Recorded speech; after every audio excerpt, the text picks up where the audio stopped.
I'm going to talk about the UCP race. Staying the course just won't cut it. 6 out of 7 of the candidates, now that are registered vying for the leadership of the UCP are currently sitting MLAs, and it shows. I mean, aside from Danielle Smith, the rest just seem to keep uttering the same old talking points when it comes to dealing with Ottawa. The federal government's been attacking Alberta for years, and the provincial government hasn't reacted with much more than threats and musings. Court challenges are nice, but they invariably fail once they reach the federally appointed level of the courts.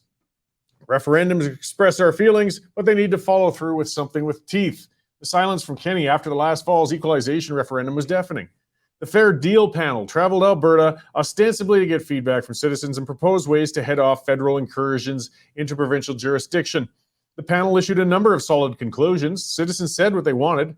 The government spent, though, years talking about the conclusions and not really beginning the process of implementing any of them. Where's the provincial police force? Oh, we're talking about it. What about the provincial pension plan? We're talking about it. How about an Alberta parole board? We aren't even talking about that one. Okay, how about the demands to reform unemployment insurance? You see, the list gets longer and longer. It was bait and switch. Aside from appointing a chief firearms officer, and hey, good on him, that was a good call, the government really hasn't done anything more with the Fair Deal panel recommendations than to talk about it. Talk is cheap, and Albertans are sick of it. Trudeau is making plans for emission controls targeting Western energy producers that are going to castrate the industry if they're imposed. Fertilizer is also the next target the ideological liberals have in their sights. Their proposed attack on that will crush agricultural producers and consumers alike. It's hardly coincidence that Western industries are the focus of federal government attacks. It allows them to virtue signal to the world about what they're doing, and they know the provincial government will do nothing more than stomp their feet in a rage and talk and talk and talk and talk. Danielle Smith came out of the race, out of the gates into the race hard and fast. Her proposed Sovereignty Act takes the battle to Ottawa. She wants to play an offensive game with the federal government rather than the defensive one we've been doing.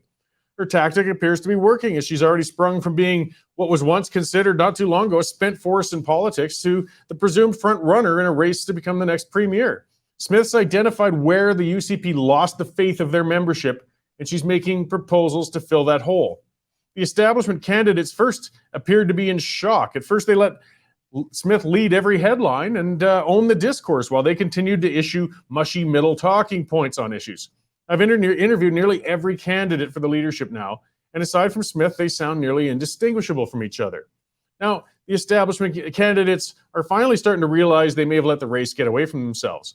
Instead of looking at their own shortcomings and platforms, they're shooting outward at Smith. They're trying to tear down the front runner rather than raise up their own support.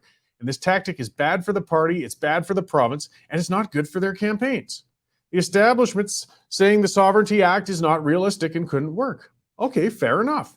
What will work, though? We know from experience that just talking about the issues doesn't solve them. That's why Kenney is heading for retirement rather than preparing for the next election. The candidates need to come up with some concrete policies and actions to counter Ottawa, and they need to be convincing in their will to do it. The UCP members already heard it all before from Kenney, and it's made them cynical when they hear establishment candidates making the same promises. Sorry, guys, you had 3 years to work on this. The campaigns trailing Smith and the UCP leadership need to look within. Start creating some unique ideas and approaches. Deliver pitches for those ideas. Tired old talking points are just going to fall on deaf ears now. A person tweeted me this morning, I would rather take the wrong action than none. That may not be the most advisable path, but it illustrates how a lot of members are feeling on this issue right now. They don't want to see the provincial government sitting on their hands with Ottawa anymore. They will support whoever presents them with a concrete plan, whether it's viable or not. Doing nothing isn't an acceptable course anymore. Will the contenders for the UCP throw and figure this out before Smith runs away with it? I guess time will tell. But right now, they've got to figure out what they're doing.